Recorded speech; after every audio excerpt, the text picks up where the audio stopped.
আমি কান্না ধরে রাখতে পারি নাই রে আয়েশা, শোনো, ওই জাহান্নামের মধ্যে একটা আগুনের নদী আছে রে, ওই নদীর মধ্যে কিছু মানুষ সাঁতার কাটবে, তারা কুল কিনারা পাইবে না, ওই আগুনের নদীর মধ্যে তারা সাঁতার কাটবে রে। আম্মা জান আয়েশা বলে, ইয়া রাসূলুল্লাহ, ইয়া হাবিবাল্লাহ, অপরাধ তাদের কি? আম্মা জান আয়েশা বলা, পার আমার নবী আয়েশা রে, এই সমস্ত মানুষগুলো ছিল দুনিয়ার মধ্যে সুদখোর এবং ঘুষখোর। এই ঘুষখোর আর সুদখোরের জন্য একটা নির্দিষ্ট জায়গা আল্লাহ রেখে দিয়েছে, সেটা হলো জাহান্নামের মধ্যে একটা আগুনের নদী। আজকে আমার দেশে সুদখোর আর ঘুষখোর যে আন্দাজ বেড়েছে, প্রতিটা বাড়ির মধ্যে সুদখোর, আর প্রতিটা ঘরের মধ্যে সুদখোর, জিনাখোর, ব্যভিচারখোর। আমার যুবক বন্ধুরা শুনে নাও, শুনে নাও।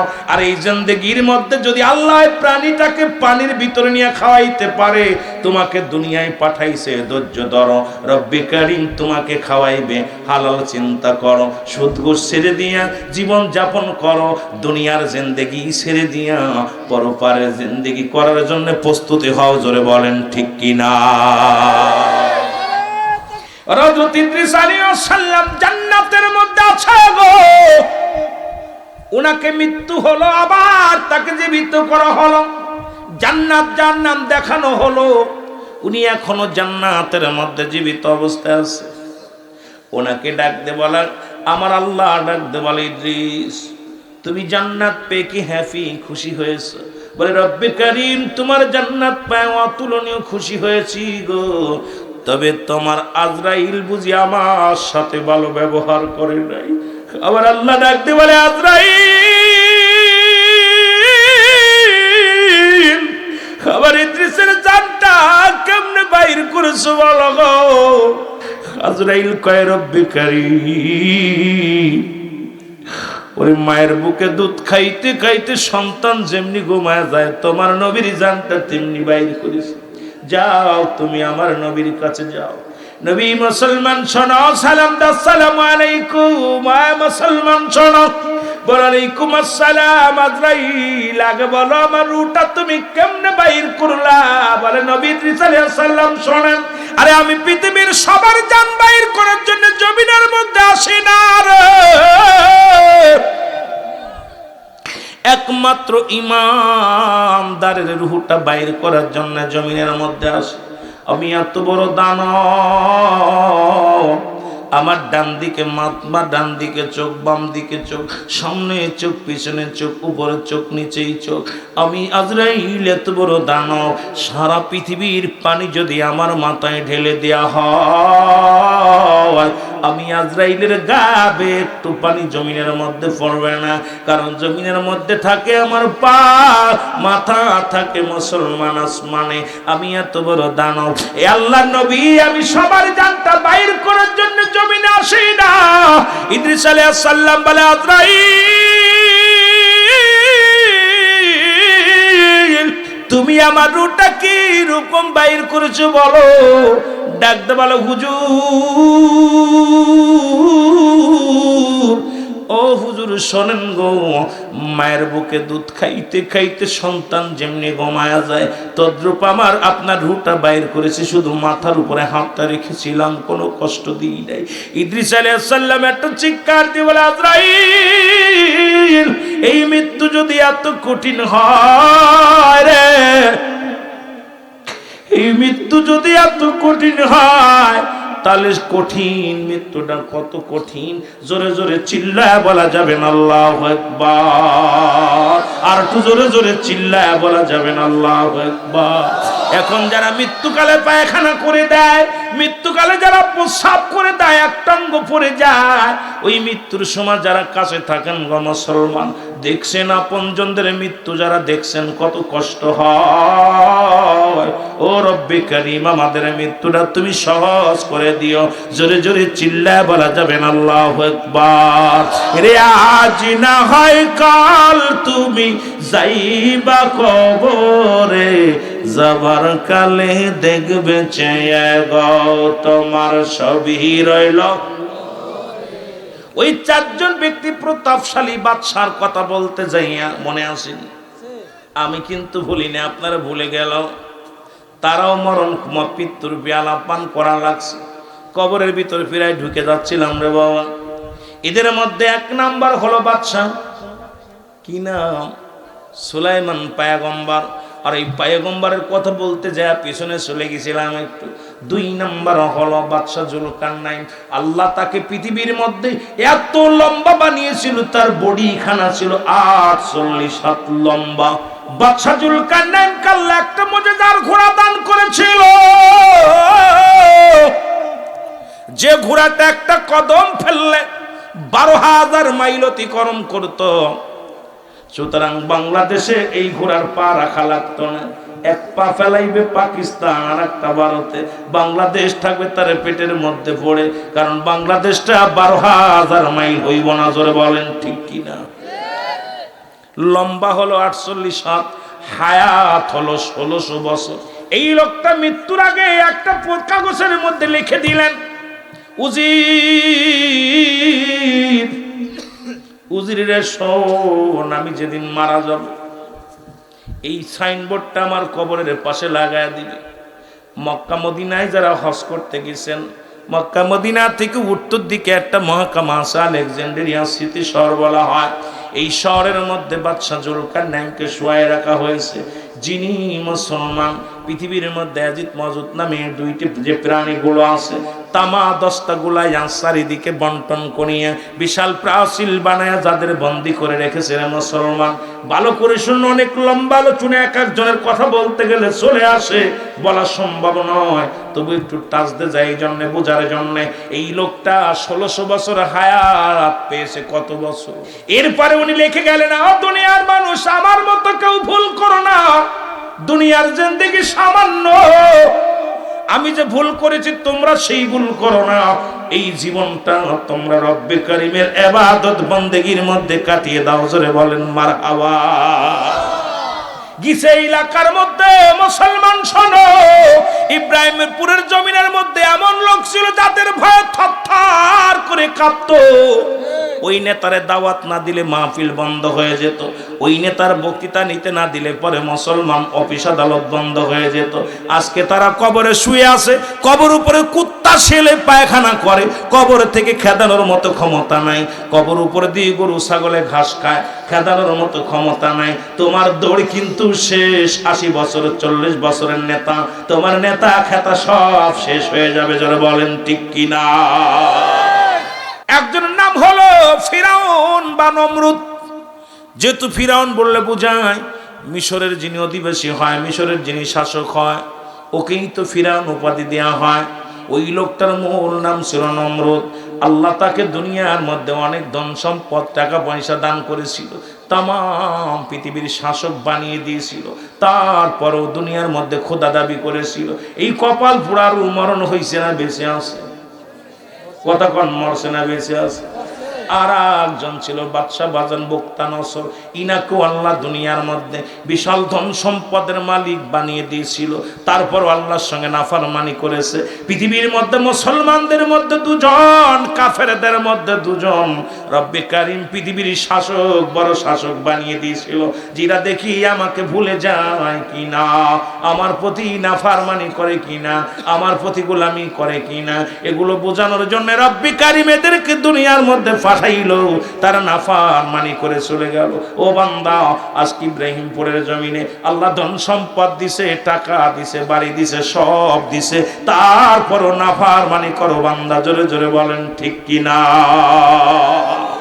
2 নাম্বার বিপদ হলো মানুষের কবর।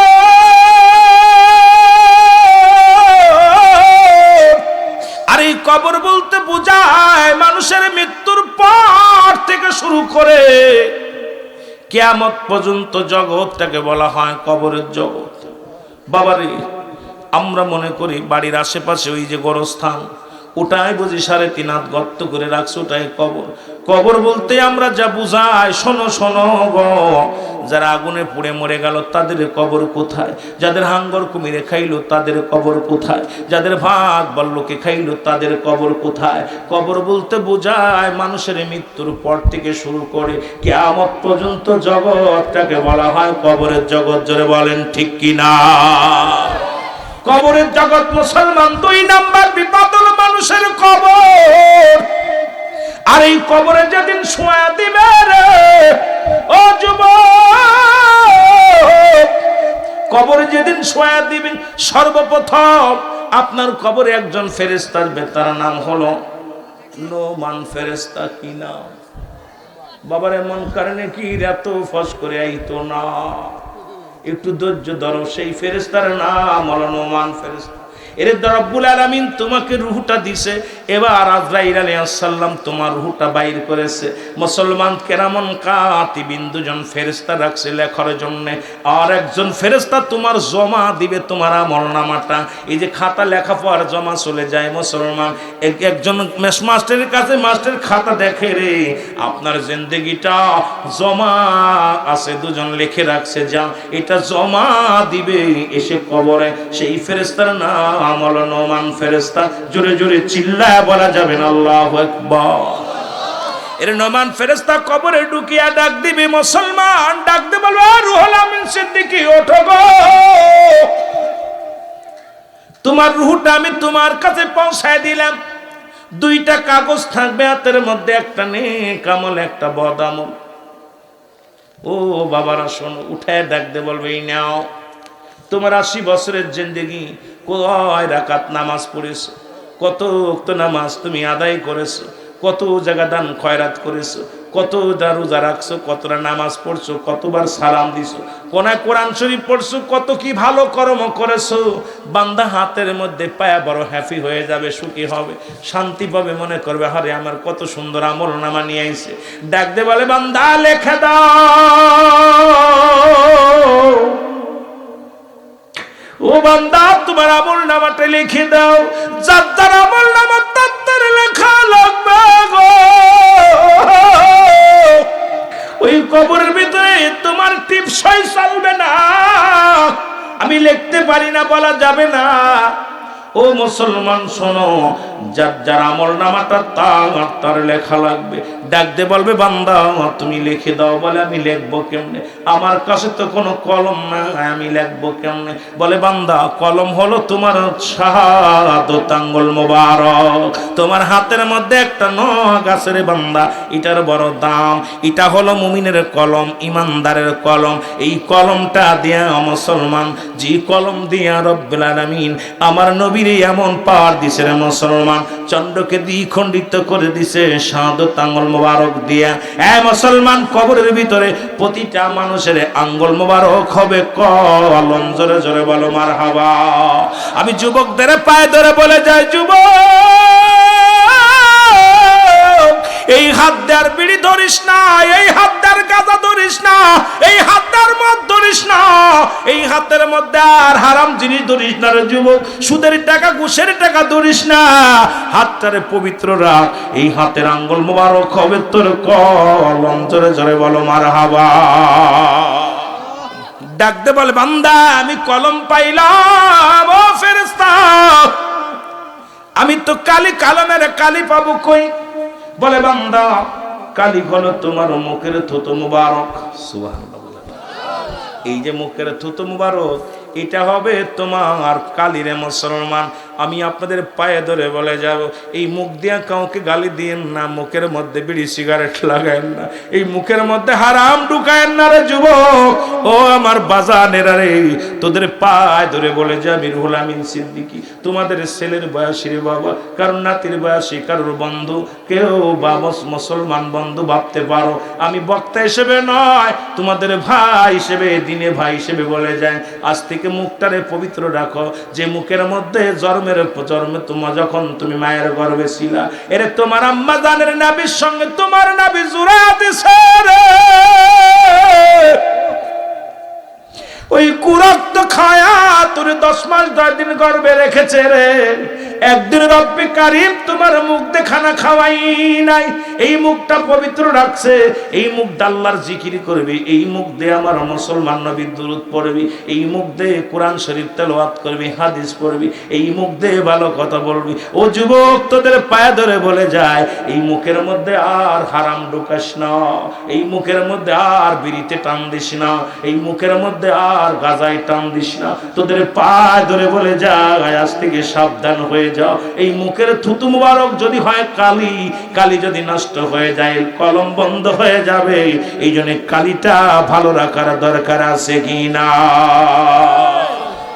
আমার ভাইরা, আমার বন্ধুরা, আমার ফেরেশতা বলবে বান্দা লিখে দাও, তুমি লিখে দাও। বলবেন তোমার মুখের থুতু মুবারক হবে কালি। বান্দা বলবে আমি কালি পাইলাম, কাগজ পাবো কই? কাপড়ের 3 টুকরা কাপড় দেওয়া হয়, 1 টুকরা কাপড় খুলে নিবে, বলে বান্দাই নাও, লেখো, তাড়াতাড়ি লেখো। বান্দা সেকেন্ডের মধ্যে লেখা হয়ে যাবে। এবার হাত থেকে সিনে নিয়ে বলবে বান্দার একটা কাগজ দিবে হাতের মধ্যে ধরাইয়া, বান্দা লেখো। টাকা দেখবে রে, কত তো নামাজ ছেড়ে দিছো, কত তো রোজা ছাড়ছো, কয়টা অন্যায় করেছো, কোথায় জিনা করেছো, ব্যভিচার করেছো, সব সামনে হাজির হয়ে যাবে। বান্দা চিৎকার মেরে কাঁদবে আর বলবে বাবা ফেরেশতা আমি লিখতে পারি না রে।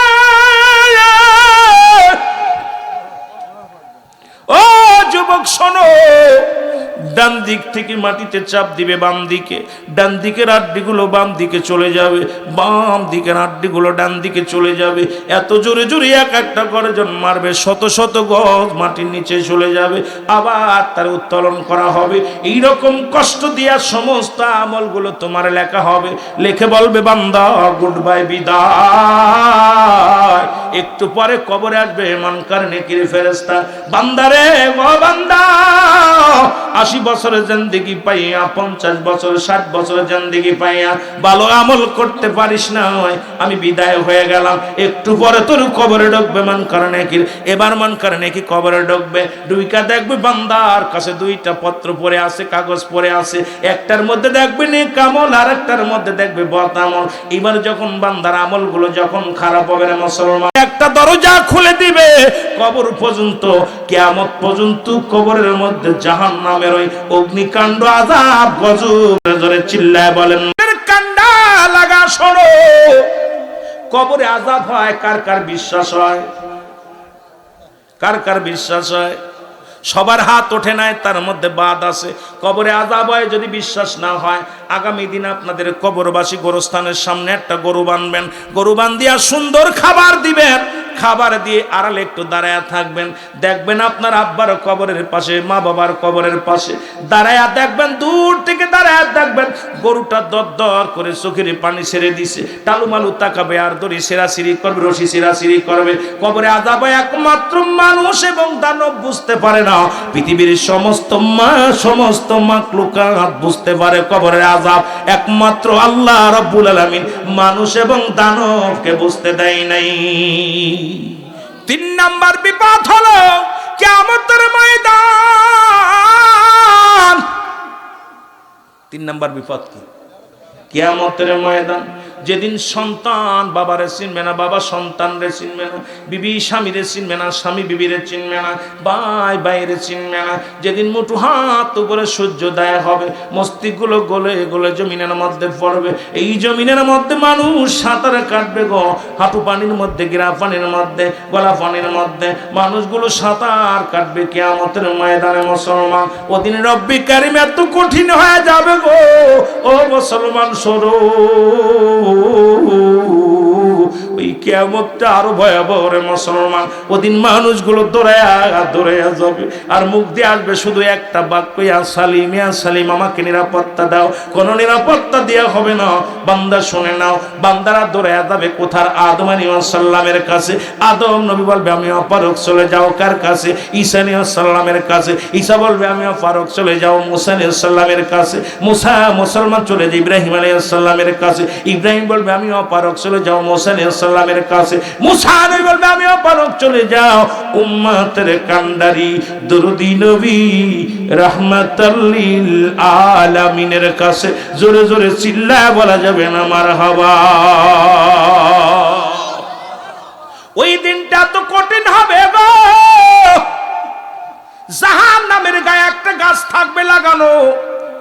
জাক্কুম নামে কাঁটাযুক্ত গাছ থাকবে, এটা দূর থেকে মানুষগুলো গ্রাস করে ফেলবে, এই কাঁটাগুলো খেয়ে ফেলবে মানুষগুলো। ওই বেলের কাঁটার মতো গাছটা হবে না মুসলমান, যদিও বেলের উদাহরণ দিয়ে এটা হবে না, বড় বড় কাঁটা থাকবে, নাম হলো জাক্কুম নামে কাঁটাযুক্ত গাছ। আর জান্নাতের গেটে একটা গাছ থাকবে, যেটা হলো সিদরাতুল মুনতাহা, কেউ বলে বড়ই গাছ, কেউ বলে মুসলমান একটা নহর, এটা হবে জান্নাতুল মাওয়ার পাশে গাছটা থাকবে। এই মুসলমান জান্নাতি যারা যাবে ফলমূল খাবে, জান্নাতের মধ্যে থাকবে। জাহান্নামে যারা যাবে আর ওদিন জাহান্নাম ভয়ে পালাবে, জাহান্নামের মধ্যে এত পরিমাণ মানুষ ঢুকাইবে, জাহান্নাম পালাবে আর বলবে, আমার আল্লাহ বলবে, জাহান্নাম রে কোথায় যাও? জাহান্নাম জবান খুলে যাবে, জাহান্নাম বলবে, রব্বে কারীম, তোমার বান্দার ওই কান্না আমি সহ্য করতে পারি না, এমন কান্না করুন কান্না আমি সহ্য করতে পারি না। আমার আল্লাহ বলবে, জাহান্নাম রে তোমারে বানাইছি আমি নাফরমানি বান্দাদেরকে সাইজ করার জন্য, পালায় লাভ নাই, পালায়ও না, পালায়ও না, তোমারে বানাইছি আমি আমার বান্দা নাফরমান বান্দাদেরকে সাইজ করার জন্য। এখনো সময় আছে, আজকের মাহফিল থেকে খাস তওবা করে যাব, আর এক ওয়াক্ত নামাজ ছাড়ব না, অন্যায় করব না, জুলুম করব না, ব্যভিচার করব না, হট্টগোল করব না, সমস্ত অন্যায় কাজ থেকে ফিরে রব্বি করিমের গোলামি করব। জোরে জোরে বলেন ঠিক কি না? এই মুসলমান কিয়ামতের আগে 70টা আলামত হবে, তার ভিতরে মুসলমান সব অধিকাংশ আলামত হয়ে গেছে, বাকি আছে মাত্র 10টা আলামত। এই বড় বড় আলামতের আগে মুসলমান এই কিয়ামত নিয়ে আলোচনা করলে অনেক সময় লাগবে। তার মধ্যে 1 নাম্বার আসবে মুসলমান ইমাম মেহেদী আলাইহিস সালাম। ইমাম মেহেদীর নাম থাকবে মুহাম্মদ, বাবার নাম থাকবে আবু আব্দুল্লাহ, মার নাম থাকবে আমেনা, বংশ থাকবে কুরাইশ বংশ, গোত্র থাকবে বতুয়া গোত্র। ইব্রাহিম মুসলমান শোনো, রাসূল বলছে মুসলমান শুনে নাও, ইমাম মেহেদী আলাইহিস সালাম কোনদিন বাংলাদেশে আসবে না। বাংলাদেশের অনেক পীর ভণ্ড ইমাম মেহেদী সাজছে, এই দুনিয়ার মধ্যে বাংলাদেশের কোন পীর যদি ইমাম মেহেদী সাজে, তার জুতা দিয়ে পিটাইলে আপনার নেকি হবে আমলনামায়। জোরে জোরে বল আল্লাহু আকবার। বাংলাদেশে এই ভণ্ড পীরেরা কিছু ইমাম মেহেদী বলে দাবি করে, ভালো করে লেখে নেন মুসলমান শুনে নাও। ইমাম মেহেদীর পরিচয়টা আমি দিয়ে যাই যাতে করে আপনাদের বুঝতে ভালো হয়, যেহেতু কিয়ামতের আলামতে গেলে অনেক লম্বা আলোচনা এসে যাবে। এখন 10টা আলামত নিয়ে যদি আলোচনা করি, ও মুসলমান শুনে নাও, লম্বা চওড়া আলোচনা হয়ে যাবে। কিয়ামতের আগের কিছু আলোচনা করে যায়। ইমাম মেহেদী আলাইহিস সালাম যখন মক্কা মদিনা, ওই মক্কা নগরে এত পরিমাণ জিনা ব্যভিচার হবে গো, জুয়া খেলা শুরু হবে, মদ জুয়া নারী, এটা হবে তাদের ওই আয়ামে জাইলাতের মতো শুরু হয়ে যাবে, অন্ধকার নেমে আসবে। তো এই জামানায় ইমাম মেহেদী আলাইহিস সালাম আগমন করবে। রাসূল বলছে ইমাম মেহেদীর চেহারা হবে কি হবে? মুসলমান শ্যামলা বর্ণ হবে, মুসলমান মানুষ হবে মাঝারি বর্ণ, এবং তার গঠন হবে কি শোনো, তার মাথার চুলগুলো থাকবে কোকড়ানো মোকড়ানো, কানের ভিতরে থাকবে লম্বা লম্বা পশম, বুড়ুটা থাকবে জোড়া বুড়ু, এই বুড়ুর মধ্যে কোনো ফাঁকা থাকবে না। ইমাম মেহেদী আলাইহিস সালামের সিনাটা থাকবে সিংহ পুরুষের মতো। ইমাম মেহেদী আলাইহিস সালাম যখন রাস্তা দিয়ে চলবে এমন নমনীয় থাকবে। সবচেয়ে বড় পরিচয়, ইমাম মেহেদী আলাইহিস সালাম থাকবে তুতলা, যখন কথা বলতে যাবে বেঁধে যাবে, আর ওই পুরুতের মধ্যে জোরে জোরে থাবা লাগাইবে, এটা হলো সবচেয়ে বড় পরিচয়। ইমাম মেহেদী আলাইহিস সালাম যখন মক্কা থেকে মদিনার দিকে রওনা হয়ে যাবে, হক্কানি আলেম উলামার সঙ্গে দেখা হয়ে যাবে, তখন সবাই বলবে আপনি ইমাম মেহেদী আলাইহিস সালাম। ইমাম মেহেদী বলবে না, আমার নাম মুহাম্মদ। কয় না, আপনার নাম ইমাম মেহেদী আলাইহিস সালাম। উপর থেকে একটা আওয়াজ আসবে, হাজা খলিফাতুন ফিল আরদ। এই আওয়াজটা এত জোরে আসবে, আওয়াজটা হক্কানি আলেম উলামা শুনতে পাবে। সবাই বলবে এখন এই ইমাম মেহেদী আলাইহিস সালাম, এই বাণীটা কে শোনাইলো রে? তখন ইমাম মেহেদী আলাইহিস সালাম বলবে, হ্যাঁ আপনারা যা বলেছেন আমি সেই, আমি হলাম ইমাম মেহেদী আলাইহিস সালাম। জোরে বলেন মারহাবা। দুনিয়ার মুসলমান শুনে নাও, এটা বলতেছিলাম পৃথিবীর মধ্যে আসার একটা সিরিয়াল আছে, যার কোনো সিরিয়াল নাই রে। বাবার কাঁধে সন্তানের লাশ, সন্তানের কাঁধে বাবার লাশ, এই দাদার কাঁধে নাতির লাশ, নাতির কাঁধে দাদার লাশ। এই লাশ বহনকারী ব্যক্তি জানে সন্তানের লাশ কত ভারী। আজকে কবর গরস্থানের বাসীদের জন্য দুয়ার মাহফিল, কে বা কার জন্য কান্দে,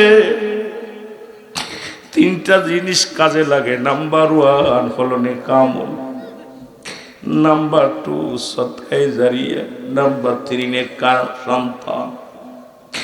আজকে এমন সন্তান রেখে গেছি, আমি মনে করি এলাকাবাসী বড় ধন্য। এলাকার সুসন্তান আজকে যুব সমাজ গো, তারা কমিটি করে গ্রামবাসীদের জন্য দোয়ার আয়োজন করেছে। কে বা কার জন্য কান্দে। আজকে কবরবাসীর আত্মার মাগফিরাত কামনাতে যুব সমাজ একত্রিত হইয়া জান্নাতের বাগান সাজাইল। আল্লাহ, এই মহল্লায় যত কবরবাসী শুয়ে আছে আল্লাহ, সবার কবরে আযাব তুমি মাফ করে দিও আল্লাহ। যে সন্তান তার বাবার লাশটা কবরে শোয়া দিছে, যে বাবা তার সন্তানের লাশ কবরে শোয়াইছে, স্বামী তার বিবির লাশটা শোয়া দিছে, এ আল্লাহ আজকের মাহফিলের খাতিরে এলাকার যত কবরবাসী আছে সবাই তুমি মাফ করে দিও। জোরে জোরে চিল্লায়া বলা যাবে না আল্লাহু আকবার। আমার ভাইরা, আমার বন্ধুরা, আমার মৃত্যুর কথা বলতে যা আমার মনে পড়ে যায় রে। আল্লামা মুফতি আমজাদ আলী সাহেব একটা কিতাব লিখলো গো, কিতাবের নাম্বার শরিয়াত। এই কিতাবের মধ্যে লিখতে যা বললেন, দুনিয়ার মানুষ শুনে নাও, মানুষ যখন সাধারণ মৃত্যুবরণ করে 70টা তাজা উটের গায়ের চামড়া জবাই না করিয়া উল্টো দিকে টান দিয়া লবণ আর মরিচ লাগায় দিলে যতটুক যন্ত্রণা হয়, এর চাইতে 70 গুণ যন্ত্রণা হলো একটা সাধারণ মৃত্যু। এখন যারা মরণকালে পায়খানা করে দেয়, কত মানুষের জানাজা পড়াইলাম, কত মানুষের দাফন করাইলাম রে, কত মানুষের কাফন পরাইলাম। দেখি ওই মৃত্যুর সময় মায়ের মুসলমান পায়খানা প্রস্রাব করে দিছে। ওরে মুসলমান, মরণের সময় কত মানুষের চোখ দুটি বড় বড় হয়ে যায়, মরণের সময় কত মানুষের জিহ্বাটা বাইর হয়ে যায়, একটঙ্গ পড়ে যায়, তাদের কত কষ্ট হয়। মৃত্যু কত কষ্ট রে মুসলমান। এখান থেকে পালানোর কোনো পথ নাই, বাঁচার কোনো পথ নাই। দুনিয়ার সব রোগের ওষুধ বাইর হলো, এই মরণ রোগের কোনো ওষুধ নাই। মরণের পেয়ালা পান করতে হবে, এর মধ্যে কোনো সন্দেহ নাই। যারা বলেন ঠিক কিনা? এর মুসলমান, তুমি কার জন্য তুমি সুদ খাও, কার জন্য তুমি ঘুষ খাও, কার জন্য তুমি ব্যভিচার করো, কার জন্য দুনিয়ার মানুষের সম্পদ লইটা লাও গো? আল্লাহ কয় কুল্লু মান আলাইহা ফান। জোরে জোরে চিল্লায় বলো আল্লাহ। আল্লাহ কয় বান্দা, এই জমিনটা আমি চূর্ণ বিচ্ছিন্ন করে দিব,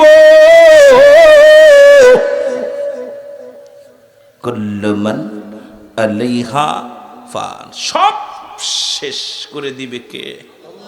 জোরে বলেন কে? আরো জোরে বলেন কে? আল্লাহ কয় বান্দা, এই জমিনটা আমি রাখবো না, এই জমিনের মধ্যে যা কিছু আছে সব আমি চূর্ণ বিচ্ছিন্ন করে দিব। এই জমিনটা পুড়ে আমি তামা বানায়া দিব। কত মানুষের জমি ফাঁকি দিলাম, লাঙ্গল চষ্টে যাইয়া হাতাল ঠেলে ঠেলে জমি বাড়াইলাম, রাস্তা কেটে কেটে জমি বাড়াইলাম, কত বোনের সম্পদ ফাঁকি দিলাম। ওরে 3 শ্রেণী মানুষের, ও মুসলমান শোনো গো, 3 শ্রেণীর মানুষের মৃত্যুর আগেই আযাব শুরু হয়ে যাবে। রব্বে কারীম দুনিয়ার মধ্যে তাদের শাস্তি দিবে 3 শ্রেণী মানুষ। তার মধ্যে 1 নাম্বার হলো সতী নারীর উপরে তহমত দেওয়া। খবরদার আমার মা বোনেরা যারা আসছে আজকে শোনো, বাজানরা শোনো, হয়তো কোনো বোন রাস্তা দিয়ে চলে, আপনি মনে মনে মন্তব্য করতে পারবেন এটা বাজে মেয়ে। আমার নবীজি বলছে 3 শ্রেণী মানুষের দুনিয়ার মধ্যে মৃত্যুর আগে তাদের শাস্তি হয়ে যায় গো। কঠিন শাস্তি হয়ে যায়। তার মধ্যে এক নাম্বার, কোন নারীর উপরে তহমাত দিয়া, মিথ্যে তহমাত দিয়া, জিনার তহমাত দিয়া বাজে মন্তব্য করা। ও মুসলমান শুনে নাও, 2 নাম্বার হলো পৃথিবীর মধ্যে ভাই বোনের সম্পদ লণ্ঠনকারী, যারা ভাই বোনের সম্পদ ফাঁকি দেয়। আজকে দুনিয়ার মধ্যে প্রায়টা বাড়ির মধ্যে দেখা যায় ভাইয়ের ভাই বোনের সম্পদ আত্মসাৎ করেছে। এই সমস্ত মানুষকে আল্লাহ প্যারালাইসিস, কঠিন রোগে, হার্ট অ্যাটাক, কিডনি পুজে যা কঠিন কঠিন আযাব আল্লাহ দুনিয়ার মধ্যে দিয়ে দেয়। ও যুবক শুনে নাও, 3 নাম্বার হলো এই দুনিয়ার মধ্যে যারা কালো জাদু করে মানুষের ক্ষতির জন্য। দেখা যায় স্বামী স্ত্রী মিলনের জন্য কালো জাদু করে, ভাইকে ভাইয়ের সঙ্গে শত্রুতায় করার জন্য কালো জাদু করে, পরের মেয়েকে আনার জন্য কালো জাদু করে। এ মুসলমান শুনে নাও, এই জাদু বিদ্যাকারী আর এটা যারা মানে এবং করে, ও ভাই আল্লাহ তাআলা দুনিয়ার মধ্যেই গজবের মধ্যে ফেলে দিবে। জোরে বলা যাবেন আল্লাহু আকবার। যে কথাগুলো বলি দিলের কান্ডা লাগা শোনো। ও যুবক বন্ধুরা, যেটা আমি বলতেছিলাম মৃত্যুর যন্ত্রণার কথা, 70টা তাজা উটের গায়ের চামড়া জবাই না করিয়া উল্টো দিকে টান দেয়া লবণ আর মরিচ লাগা দিলে যতটুকু যন্ত্রণা হয়, এর চাইতে 70 গুণ যন্ত্রণা হয় একটা সাধারণ মৃত্যু। জোরে বলেন আল্লাহু আকবার। যেটা বলতেছিলাম, আল্লাহ কয় বান্দা এই পৃথিবীর মধ্যে আমি কিচ্ছু বলতে কিচ্ছু রাখবো না, এই জমিনটা আমি পুরায়া তামা বানায় দিব। কি হবে? কি হবে? জোরে বলেন কি হবে? তামা বানায় দিবে। একটু মাটি জমিনের মধ্যে খুঁজে পাওয়া যাবে না, কারণ এই কত মাটি ফাঁকি দিলাম, কত জমিন মানুষের লেখা নিলাম, কত আত্মসাৎ করলাম। যে কথা বলতে যে একটু পিছনে চলে গেছিলাম রে বাবা, এই মাটিটা পুরাইয়া তামা বানায়া দিবে আমার আল্লাহ। আল্লাহ কয় বান্দারে এই জমিনের মধ্যে 3 ভাগ পানি, 1 ভাগ মাটি, ওই পানিগুলো পুড়ে আমি আল্লাহ বানায়া দিব সা। কার জন্য জিনা ব্যভিচার করো, কার জন্য তুমি অন্যায় করো, একবার চিন্তা করে দেখো। এই জমিনটারে পোড়ায়া বানায় দিবে আমার আল্লাহ তামা। যে জমিনের জন্য মাথা ফাটাইলাম, ফেসবুক খুললেই দেখা যায় জমি জমা নিয়ে মারামারি করে হট্টগোল করিয়া এক ভাই আর এক ভাইয়ের মাথায় বাড়ি মেরে মেরে ফেলতেছে। বাবাকে কেটে টুকরা টুকরা করে ফেলেছে, মাকে মারিয়া মুসলমান ফ্রিজে লাগায় রাখছে। কত সন্তান তার বাবাকে মারিয়া ঘর থেকে বাইর করে দিছে। কত সন্তানের অত্যাচারে বাবা পথে পথে ভিখারি হয়ে ঘুরছে। আল্লাহ আল্লাহ, আমি যে কথাগুলো বলি দিলের কান্ডা লাগা শোনো। আল্লাহ বলে বান্দা যেদিন কিচ্ছু বলতে কিচ্ছু আমি রাখবো না, সেদিন থাকবো শুধু আমি আল্লাহ। জোরে বলো মারহাবা। থাকবে কে? জোরে বলেন থাকবে কে? আল্লাহ কয় বান্দা সেদিন থাকবো শুধু আমি, আর আমি থাকবো আমার রাসূলের ভালোবাসা নিয়ে। আর রাসূল আসছে উম্মাতের মঙ্গলের জন্য।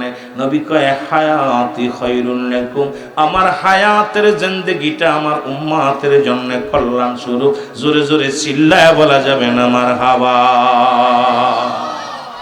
রাসূল কয় আমি দুনিয়ার মধ্যে আগমন করেছি আমার উম্মতের জন্য, কারণ আমার উম্মতের সঙ্গে কথাবার্তা বলতে পেরেছি, চলাফেরা করেছি, শরিয়াত তরিকত সব জায়গায় আমি নবী গো। আবার আমি বিদায় নিলাম আমার উম্মতের জন্য।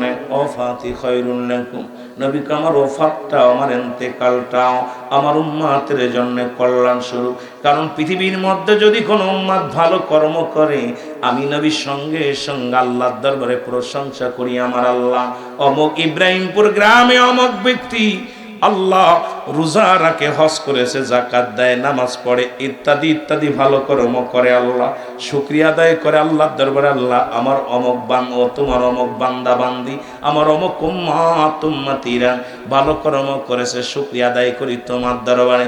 আবার কোন উম্মত যদি পৃথিবীর মধ্যে কোনো গুনাহের কাজ করে গো, নবী কয় সঙ্গে সঙ্গে আমি নবী আমার উম্মতের হইয়া আল্লাহর দরবারে ইস্তেগফার করি, মাফ চাই, ক্ষমা চাই। অন্যায় করে ছেলে মাফ চায় বাবায়, অন্যায় করে গ্রামের ছেলে মাফ চাই চেয়ারম্যান মেম্বার যাইয়া, অন্যায় ভুল করে উম্মতিরা ক্ষমা চায় রাহমাতাল লিল আলামিন। এই নবীর পক্ষে থাকা লাগবে কি লাগবে না? আমি মৃত্যুর কথা বলতেছিলাম গো, স্রষ্টার মৃত্যু নাই, সৃষ্টির মৃত্যু আছে রে, যেটা বলেন ঠিক কিনা? স্রষ্টার মৃত্যু নাই, সৃষ্টির মৃত্যু আছে। ফিরাউন নমরুদ কারণ যারা খোদাই দাবি করেছিল পৃথিবীর মধ্যে নাই, তারা বিদায় হয়ে গেছে। পৃথিবীর মধ্যে 4 জন প্রতাপশালী বাদশা ছিল, তারাও বিদায় হয়ে গেছে। মুসলমানদের মধ্যে 2 জন আল্লাহ সারা পৃথিবীর খলিফা বানানো হলো, সারা পৃথিবীর শাসক তাদের বানাই দেওয়া হলো। মুসলমানদের মধ্যে একজনের নাম হলো নবী সুলাইমান। ও যুবকেরা, দিলের কান্ডা লাগা শোনো গো, আল্লাহ তাকে একটা মুজিজার চেয়ার দান করেছিল, যার মধ্যে বসিয়া যখন যাইতে বলতো মুসলমান পেট্রোল লাগতো না, হাওয়া লাগতো না, ডিজেল লাগতো না, সারা পৃথিবী ঘুরিয়া ঘুরিয়া দেখত এই ক্ষমতার মালিক কে গো। এ মুসলমান শুনে নাও, সুলাইমান পয়গম্বর, যুবক শোনো গো, উনি একদিন এই চেয়ার দিয়া ঘুরিয়া একটা সাগরের পাশে দাঁড়াইলো। ওই সাগরের পাশে দাঁড়াইয়া দেখে একটা ব্যাঙ। সুলাইমান পয়গম্বর দেখে একটা পিপিলিকা, এই পিপিলিকাটা একটা মুখের মধ্যে একটা দানা নিয়ে, শস্য নিয়ে গুটি গুটি পায়ে সাগরের দিকে রওনা হয়ে গেছে। পয়গম্বর সুলাইমান চিন্তা করে, হারে মনে হয় পিপাসায় কাতর হয়েছে পিপিলিকাটা, এর পানি খাইতে যায় সাগরে। আরে কি পাগল পোকাটা, কারণ সাগরের ঢেউ একবারে চলে যাবে ভেসে। তবু দাঁড়ায় দাঁড়ায় দেখতে লাগলেন, সাগরের কন্যারে যায় পিপিলিকা দাঁড়াইলেন, সাগর থেকে একটা ব্যাঙ উঠলেন। এবার হা করে মুসলমান হা করলেন, সঙ্গে সঙ্গে পিপিলিকাটা তার গালের মধ্যে ঢুকে গেল, ব্যাঙটা সাগরের মধ্যে ডুব দিল। সুলাইমান পয়গম্বর বড় আশ্চর্য হয়ে দেখতে লাগলো, আল্লাহ এ কি দেখাইলা, কেন সাগরে পানি খাইতে আসলো? মনে হয় ওই পিপিলিকাটা। ব্যাঙ সাগরে কই থেকে আসলো? ব্যাঙটা তাকে খেয়ে ফেললো রে আল্লাহ। দাঁড়ায় রইলেন, দেখা যাক কি হয়। হঠাৎ দেখে ব্যাঙটা আবার পানির ভিতর থেকে উঠছে, উঠিয়া যখন হা করলেন, এবার পিপিলিকাটা গালের ভিতর থেকে বাইর হয়ে আসলো। গুটি গুটি পায়ে যখন হাঁটতে লাগলেন, সুলাইমান পয়গম্বর দেখে মুখের মধ্যে কোনো আহার নাই, সেই দানাটা নাই, কি শস্যটা নাই।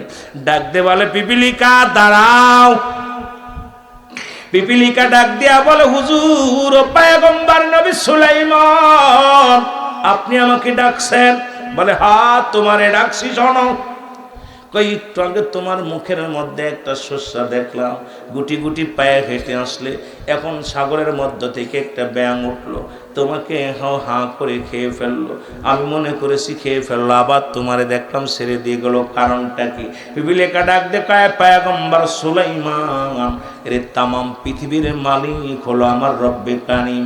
ওই সাগরের মধ্যে একটা পাথরের মধ্যে আটকা পড়ে গেছে একটা প্রাণী, ওই প্রাণীটাকে খাওয়ানোর জন্য রব্বুল আলামিন আমাকে এবং ব্যাংকে দায়িত্ব দিছে রে। ব্যাং সাগরের ভিতরে তো আমি পিপিলিকা তো সাগরের পানির নিচেই যাইতে পারি না, সারাদিন ভরে মাঠ থেকে শস্য দানা তুলে আনি, এটা মুখ দিয়ে তুলে আনি, আর এই সাগরের পাশে দাঁড়ায়, আর ওই ব্যাংটা উপর থেকে উঠে এসে পানির ভিতরে থেকে উঠে এসে আমাকে নিয়ে যায়, আবার ওনাকে খাওয়ায়া ওই পিপিলি ওই পশুটাকে খাওয়ায়া চলে আসে।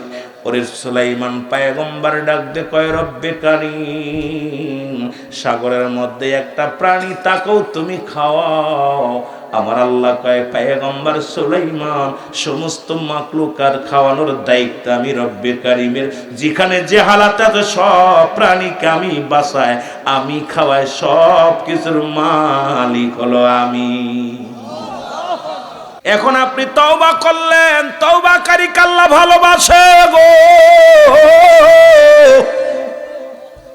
কারণ কিয়ামত পর্যন্ত আর কোন নবী আসবে না, কিয়ামত পর্যন্ত নবীদের দরজা বন্ধ, তওবার দরজা খোলা।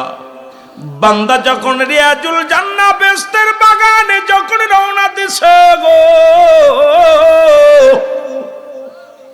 প্রতিটা কদমে কদমের আমার রব্বুল আলামিন ওই বান্দার জীবনের সমস্ত সগীরা গুনাহগুলো মাফ করে দিছে। জোরে বলা যাবে না মারহাবা? কি গুনাহ? সগীরা গুনাহ মাফ। ছোট ছোট যত গুনাহ করেছেন, এই মাহফিলের ময়দানে রওনা দিছেন বাড়ি থেকে নিয়ত করে, আল্লাহ আজকে যাব ইব্রাহিমপুর, মাহফিলের ময়দানে যাব রিয়াজুল জান্নাহ বেহেশতের বাগানে। বান্দা সমস্ত সগীরা গুনাহগুলো আল্লাহ মাফ করে দিছে। এ মুসলমান, আমরা শুধু সগীরা গুনাহ করি নাই, পদে পদে করছি কবিরা গুনাহ গো, পদে পদে করছি কবিরা গুনাহ। মুসলমান, মিথ্যা বলা কবিরা গুনাহ, এটা একটা পেশা হয়ে দাঁড়িয়েছে। জোরে বলেন ঠিক কিনা?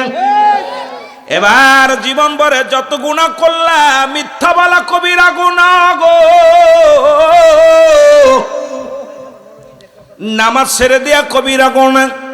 জীবনে কত নামাজ ছেড়ে দিছেন, এবার হিসাব করেন বয়া বয়া। রব্বে কারিম যদি দয়া না করে, বাঁচার কোনো উপায় নাই। জোরে বলেন ঠিক কিনা? নামাজ কাফের এবং মুসলমানদের মধ্যে পার্থক্য হলো নামাজ। মুসলমান নামাজ ধরে, কাফেররা নামাজ ছাড়ে।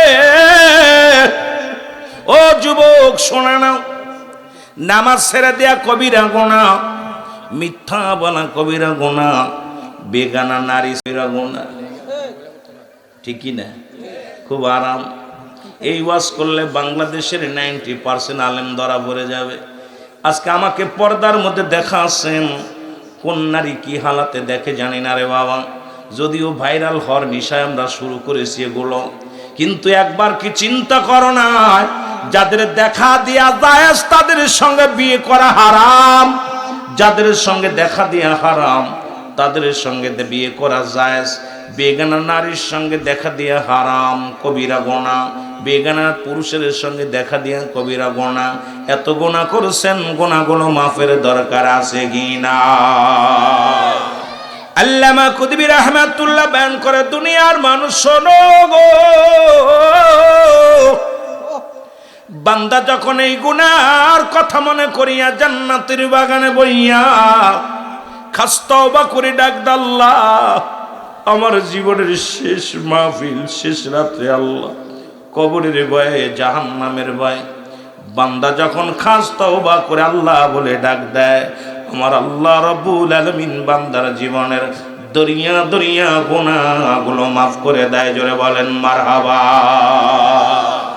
মানুষের তিনটা বিপদ, নাম্বার 1 হলো মানুষের মরণ, 2 নাম্বার বিপদ হলো কবর, 3 নাম্বার বিপদ হলো কিয়ামতের ময়দান।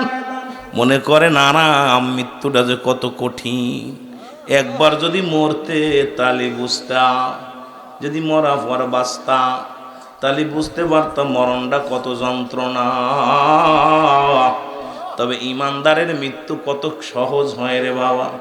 যেমনি আটা গোলায়া খামির বানাইয়া, এই খামিরের মধ্যে যদি একটা চুল পড়ে, চুলটা যেমন টান দিয়ে যেমন নিলে আটার মধ্যে টের পাওয়া যায় না, ইমানদারের মৃত্যুটা ঠিক সেমনি হয়।